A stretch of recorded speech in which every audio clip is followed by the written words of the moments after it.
back to Eurofever Garage. As always, I'm your host Donovan, and welcome to episode 1 of Projekt Giulia, our brand new G12 750 Li. As I mentioned in the previous video, this is going to be replacing the daily driver, the F32. So in order to do that, we have to do some basic maintenance to get it up to my standard, just to make sure that the health of the car is good. So behind me are some parts that we are going to be installing today. A couple things I've already done are the cabin air filters and the wipers. It was raining the other day, wipers weren't really good. Also, just the filters were kind of smelly, so I decided to do them. On top of that, we're going to be doing spark plugs and coils. So I've got NGK's 97506 as well as Dynan's ignition coils. On top of that, we've got a engine flush with Ceratec and Liqui Moly's 5W40 Molygen. I want to do a health analysis of the car as I have done for the F32. I did one when I first got the car, maybe a year after, and then I'm going to do another one for the buyer of the car just so that they can see the health. So thought it'd be a good practice to do that with this car as well before we hopefully and inevitably tune the car. With that being said, let's get right into it. All right, so hopefully you don't hear the fan in the background too much. It is very hot here in Texas already. Humidity is getting up very, very quickly.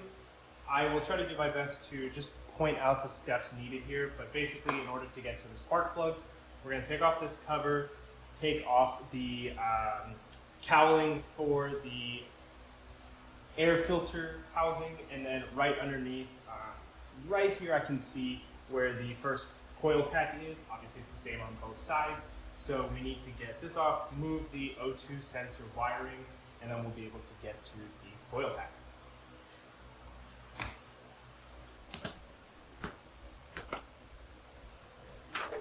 In order to get this off, we've got a couple of Torx screws here. We're going to keep the MAFs on, just disconnect it once they come off. You've got a couple of, I believe, 8mm, or you can just use a flathead on both sides for the clamp, and then it's going to go out and up.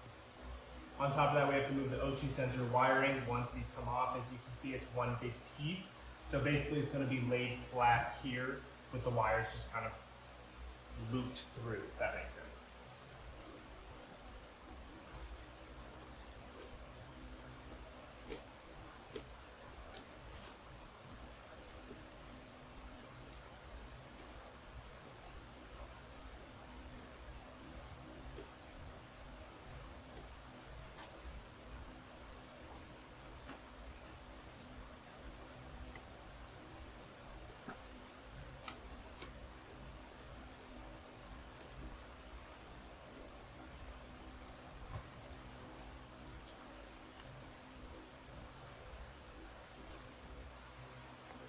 As we can see right here, it's kind of hiding, the O2 sensor wiring is hiding right behind the MAF connector.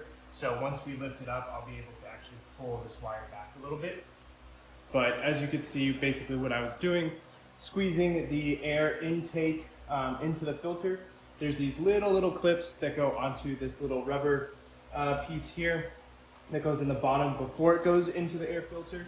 And then right here, we're trying to break the seal between the air filter and the intake into the turbos, or into the engine, I should just say. And did that on both sides. Then what we do is we lift it up and over, and then that allows us to route the O2 sensor wiring just over here in the meantime while we access the coil packs.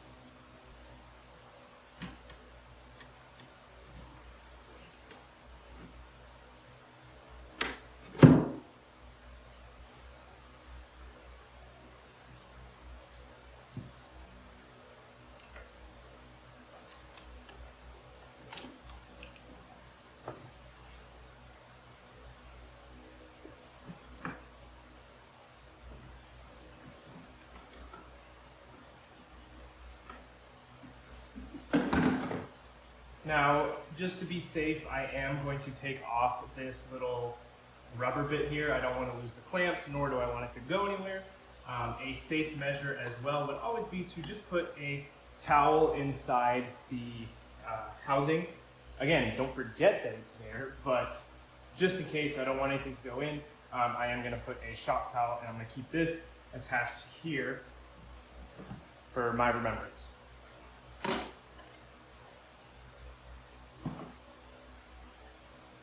So now that we've got the airbox out of the way, I think just for my sake, I am going to unplug the passenger side O2 sensor as well, just so I can get it out of the way, and we'll do the filters afterwards when we reinstall. But with that being said, now we're going to start with the driver, and I'm not sure the exact order, but I'm going to draw a diagram so that I can keep track of where I pull the plugs. So for the sake of this example, we're going to go 1 through 4, 5 through 8. I will draw which plug came from which and see and compare bank to bank and whatnot.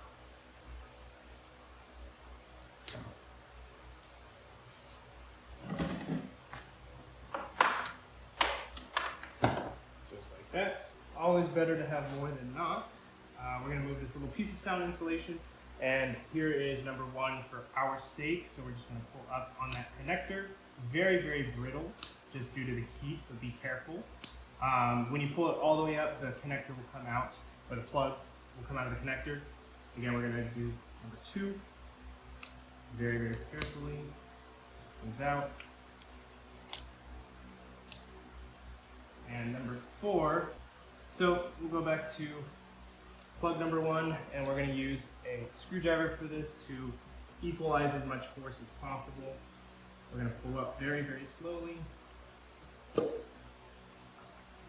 And that is plug 1. So these look like the original plugs, looking like build date 6/16. So they're actually a little bit older than the car. They are original Delphi's or Delphi, but these are 6/16. The car's build date was 9/16.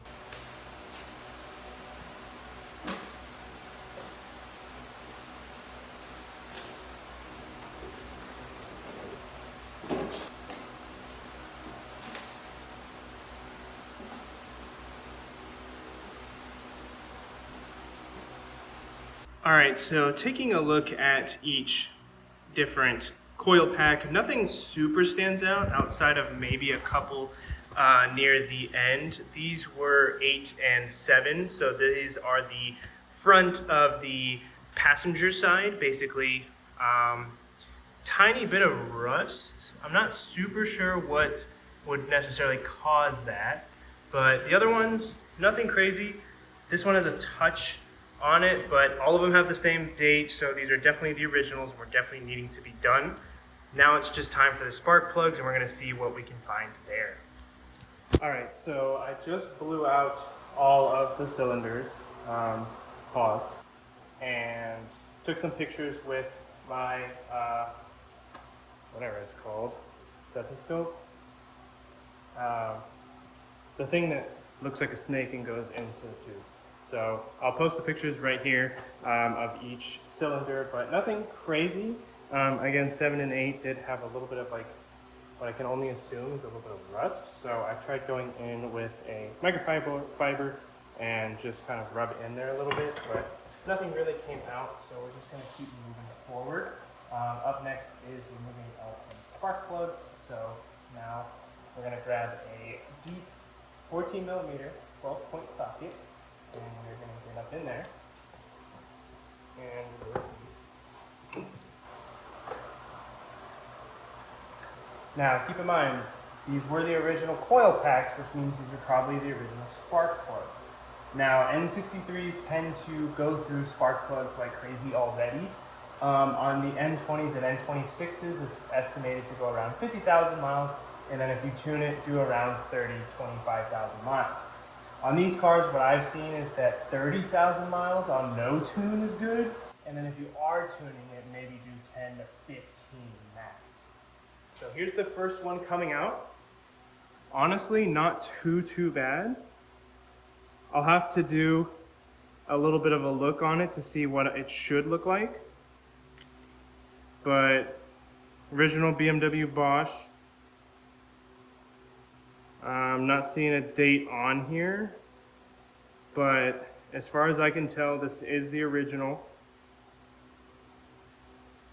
But yeah, not too bad. If it'll focus in here. Not too bad. Again, the car just hit 57.5. So we'll have to see from there.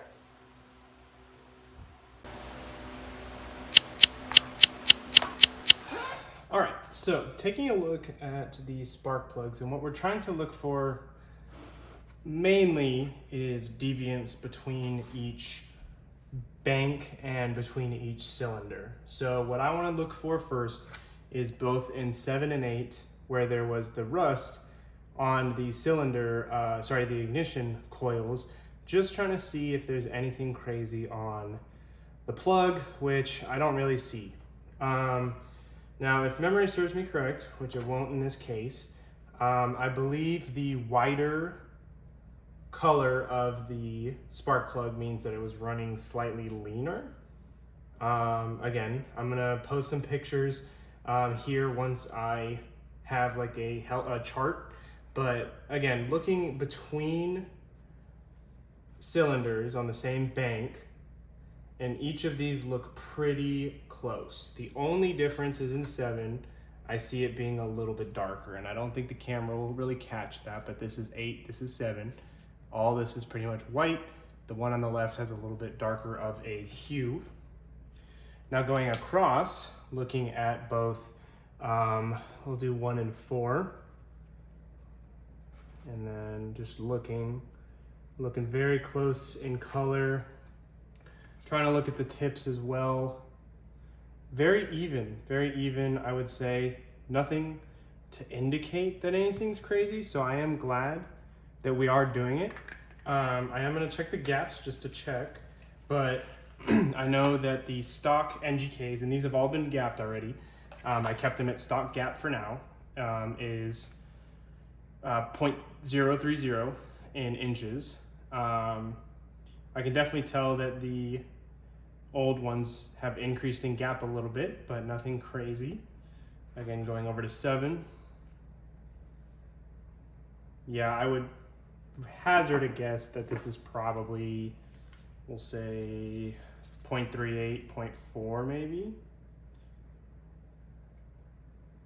0.35-ish. So again, very well kept.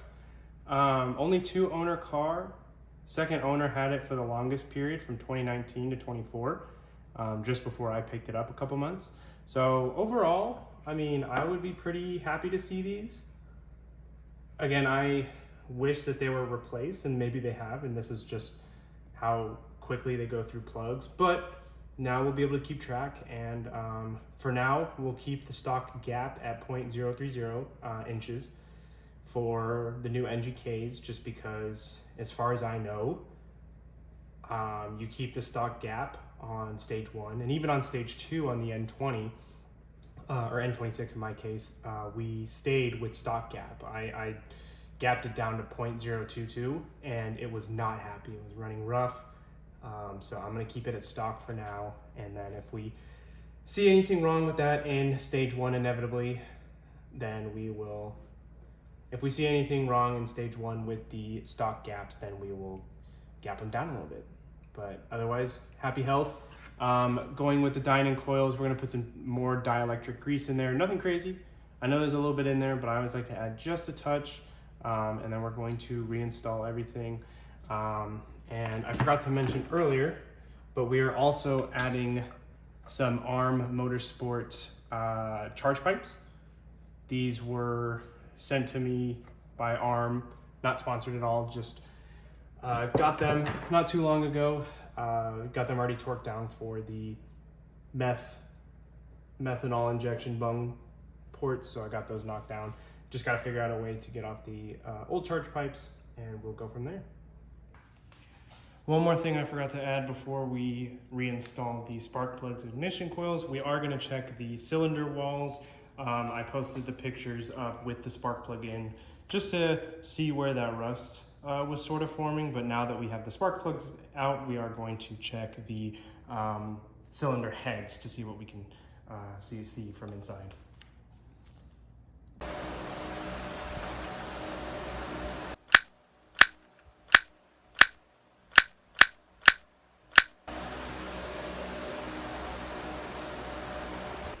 All right, with old plugs out, we're doing new plugs in.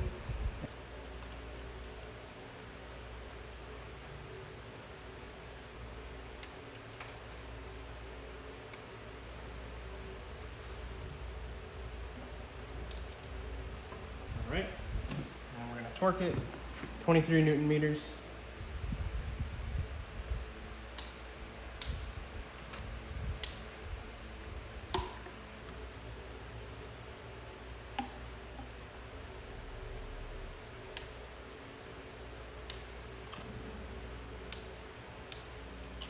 Alrighty, now we put the ignition coils in with a little bit of dielectric grease, and then we'll work on the charge pipes.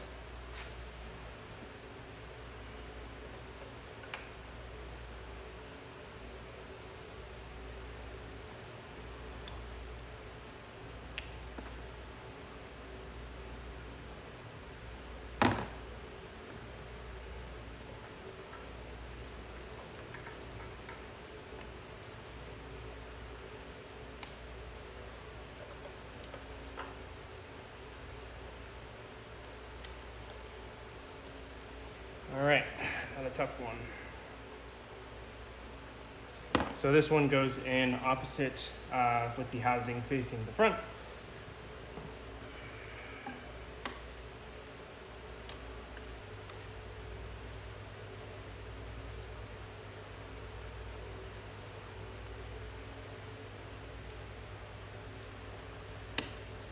All right, goes in that one. I'm just giving them a little push as I push down on the connector. And just like that, they should all be good. I just want to double check this first one at the front because I want to make sure, you know, it's all the way in there. Definitely is the hardest to do. I'm gonna get a flashlight to double check that as well.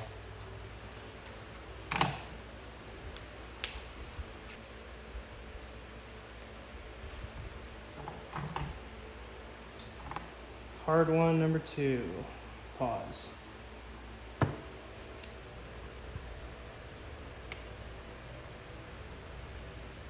I tripping? What is it? Now that we've got all the ignition coils and spark plugs in, we're going to move to the charge pipes, and we're going to put the arm ones in. Now, I've tried to follow the guide, but it's for the N63TU and not the R. Or TU2, whatever you want to call it. So instead of having the big, I don't know what those clamps are called, V-band, it's got this little C-clamp, and then it's got these stupid little one-time use clamps, but fortunately the new ones come with screw style. So we're gonna mess around with it a little bit. Probably will speed this part up while I'm just kind of going through the guide, but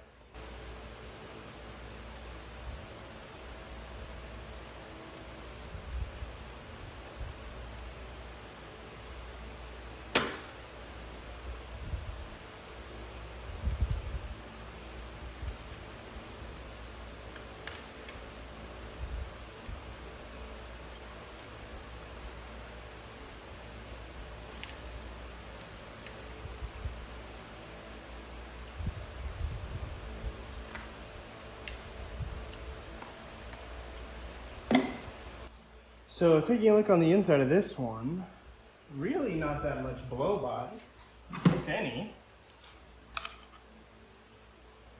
I see a touch right here at the bottom, but that's expected. But otherwise, very, very clean.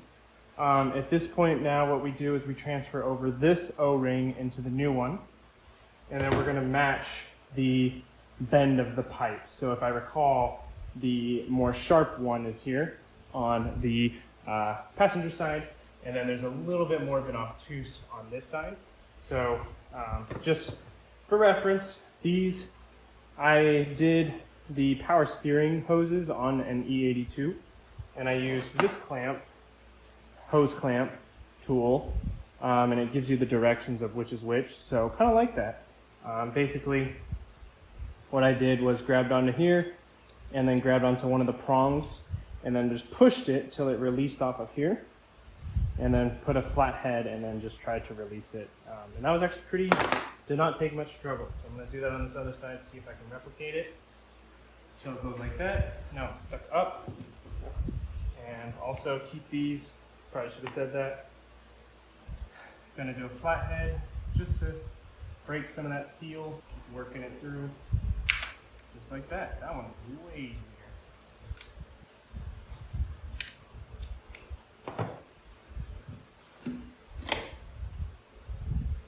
Again, looking for blow by.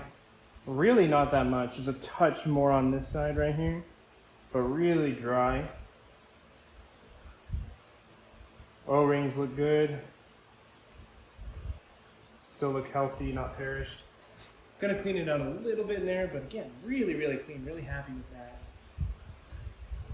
And just to kind of, again, show the difference in the bends. This one's actually a little shorter as well. So if I put them like that, I'll grab the new ones to show you as well.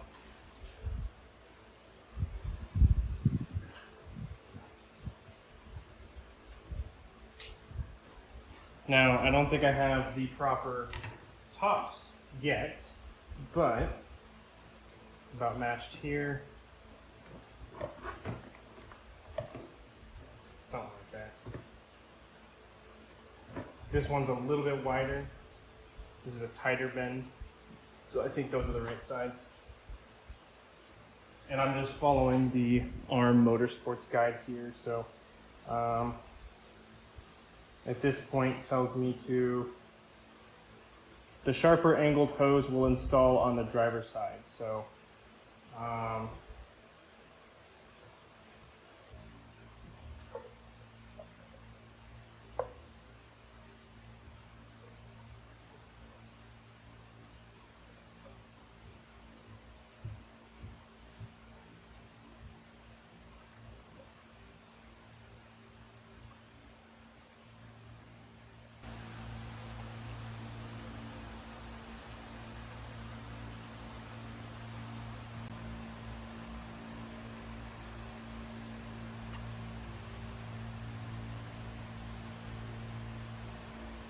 all right, so last thing for the night is going to be the air filters. As you can see, my hands got absolutely destroyed by those charge pipes, but we've got two filters, one here, one here.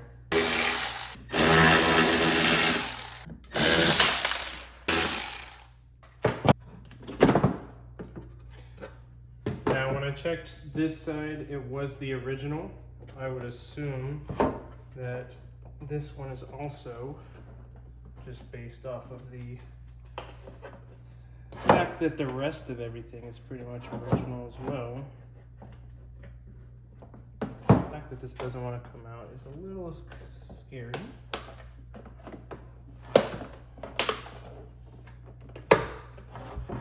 All right, not great. Yep, 7/14/2016. This is the right with the original right, so we can see filter has done its job. So yeah, I guess the only thing I will say is that this one being the original says made in Austria, and this one being male, or whatever we want to call it, made in China. So not the most fun, but what can you do? So I'm gonna do a quick clean and then I will be right back.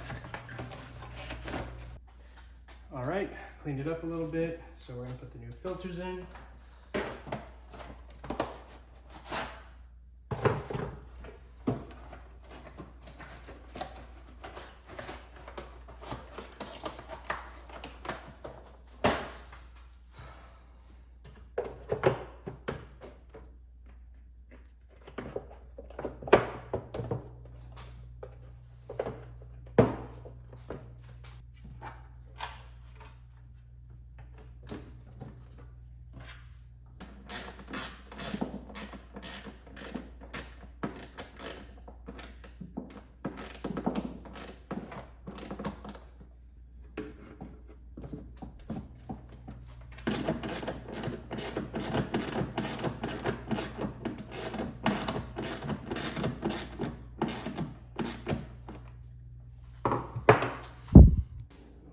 Now that everything is put back, now it's just reinstallation of everything. So, reversing what we did earlier, we are going to thread the O2 sensors back through here, and we're going to make sure we have access to the intake boots.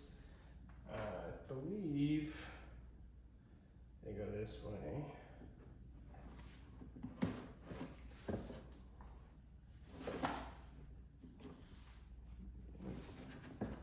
that. And then what you need to focus on with the intake down here is that there are little clips on the side. That's what these little holes go into. So I'm gonna feed it back. We went up and out. So now we're gonna go like feed in and then back in and try to feed it through there. Pull it like that. And then honestly,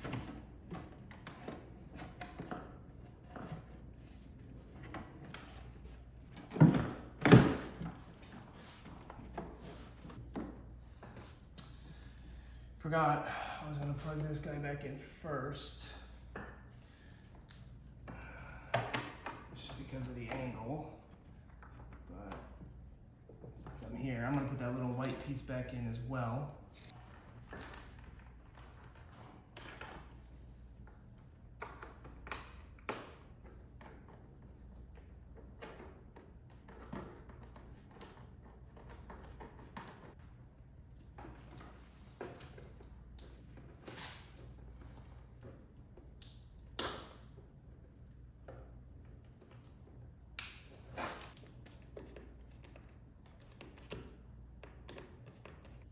All right, welcome back to day 2 of Projekt Giulia. Took the night off after we finished the charge pipes.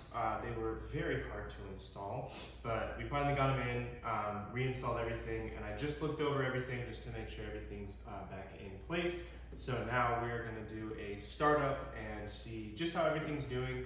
Wanna make sure that everything's running nice and smoothly. We're gonna take it out for a drive for a test run, and then we're going to do the engine oil flush at idle once it gets to operating temp, as well as the oil change. So with that being said, I'll leave the microphone here just so we can hear the startup.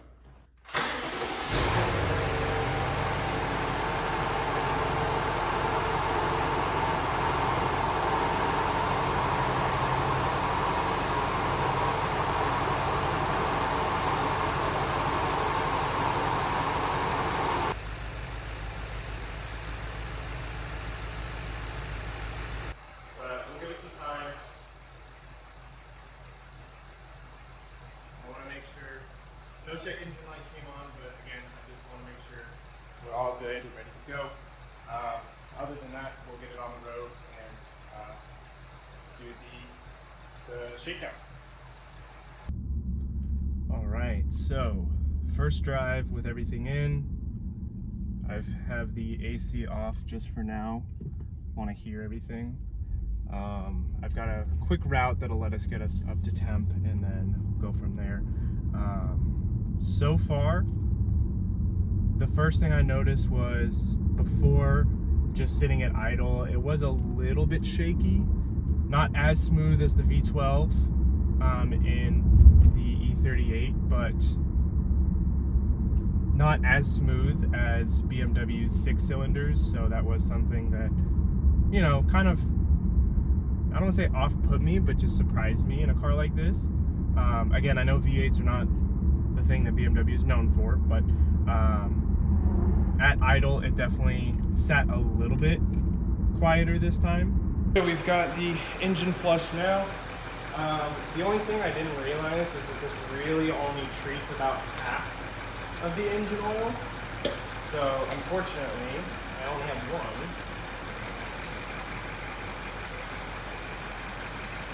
Alrighty, so I had to skip recording the oil change because it absolutely dumped everywhere. It was a lot to clean up, but regardless, we did the oil change. As I mentioned, we're doing the flush, the Ceratec, and the 5W40 Molygen from Liqui Moly. I would suggest doing 2 of the engine flushes and Ceratec, since it says it can only do up to 5 liters. This is 9.5, as far as I'm aware. Brand new car and it's already leaking. Just kidding, that was my fault. Car ran smoothly as expected. Gonna clean up my mess now with my trusty power washer. Thank you all for watching part 1 of Projekt Giulia, and until next time, as always, my name's Donovan. Thanks for watching Your Future Garage.